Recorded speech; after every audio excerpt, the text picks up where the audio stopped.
Drama serial बस तेरा साथों की आने वाली एपिसोड बहुत ही ज्यादा हैरान करने वाली है। आने वाली एपिसोड में दादाजी अनस और अनसा का निकाह करवाने वाला है। मुरसलीन और शियान का क्या रिएक्शन होगा जब वो अनसा को अपने घर में देखेंगे। आने वाली एपिसोड में हम लोग देखेंगे कि जैसे ही अनसा बेहोश होगी तो अनस और अनसा की दोस्त फौरन उसे हॉस्पिटल लेकर जाएंगे। वहां जाने के बाद अनसा की तबीयत काफी ज्यादा खराब हो जाएगी। ड्रिप लगने की वजह से अनसा के हाथ से खून निकल रहा होगा।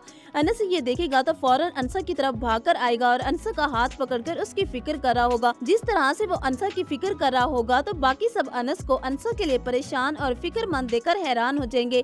तभी अनसा अपने भाई आरिफ को कॉल करेगी और उसे कहेगी कि भाई मेरी तबीयत बहुत ज्यादा खराब है, मैं हॉस्पिटल में हूँ। ये सुनकर आरिफ फिर से अनसा को जलील करेगा और उसे कहेगा कि हॉस्पिटल में हो तो मैं क्या करूँ, मेरी भला से तुम जहाँ मर्जी जाओ, मेरा तुमसे कोई ताल्लुक नहीं है और अब भी वहीं चली जाओ जहाँ तुम पूरी रात रही हो। ये सुनकर अनसा आरिफ से कहेगी कि भाई आप कैसी बातें कर रहे हैं, मैंने पूरी रात गली में गुजारी है, अपना घर होते हुए भी मैं दूसरों के घर में रह रही हूँ, आप ये बात जानते हैं और मैं इस वक्त हॉस्पिटल में हूँ, मुझे आपकी जरूरत है, आज मुझे यहाँ से ले जाएं। ये सुनकर आरिफ को जरा भी फर्क नहीं पड़ेगा, वो अनसा को बातें सुना के अपना मोबाइल बंद कर देगा। अनसा बहुत ज्यादा रो रही होगी। जब खुर्शीद चाचा को ये बात मालूम होगी कि अनसा की तबीयत खराब है और वो हॉस्पिटल में है तो वो भी हॉस्पिटल आ जाएगा अनसा को लेने के लिए।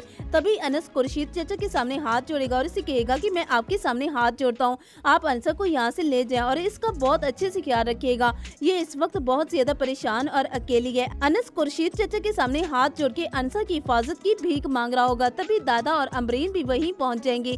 दादा अनस और अनसा को परेशान देखकर खुद भी परेशान हो जाएगा और वो अनस से कहेगा कि अनसा कहीं नहीं जाएगी। ये सुनकर अनस हैरान होगा और वो दादा से कहेगा कि दादा आप क्या कह रहे हैं और ये कहाँ रहेगी, इसके भाई ने इसे घर से निकाल दिया है, इसने पूरी रात सड़क पर गुजारी है, मैं अनसा को अकेला नहीं छोड़ सकता, इसलिए ये इस वक्त खुर्शीद चाचा के पास ही रहे तो सही है।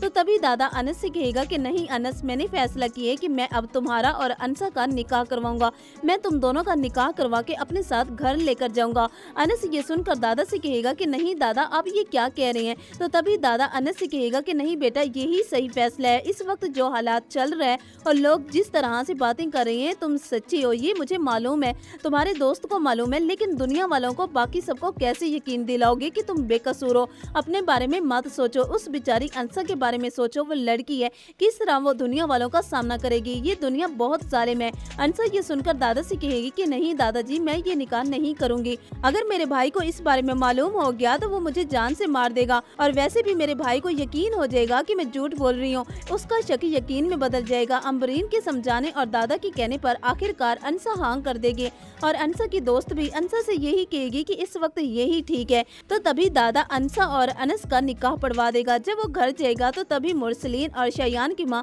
और उसकी बहन को सरप्राइज मिलेगा कि अनस वापस आ गया और अब दादा ने अपनी जायदाद में से आधा हिस्सा अनस को देने का फैसला भी कर लिया है। तो मुरसलीन चाहकर भी कुछ नहीं कर सकेगा। तो वहीं दूसरी तरफ आरिफ अपनी बीवी के कहने पर घर छोड़ के जा रहा होता है ताकि अनसा से दूर रह सके। तो व्यूअर्स इसकी नेक्स्ट एपिसोड काफी ज्यादा इंटरेस्टिंग बनने वाली है, तो कौन कौन कर रहा है इसकी नेक्स्ट एपिसोड को देखने के लिए बेसब्री से इंतजार। और आप लोगों को क्या लगता है कि अनसा निकाह के लिए हाँ करेगी या नहीं, कमेंट्स में अपनी राय जरूर दीजिएगा। वीडियो को जरूर लाइक कीजिएगा और चैनल पर नए तो इसको भी जरूर सब्सक्राइब कीजिएगा।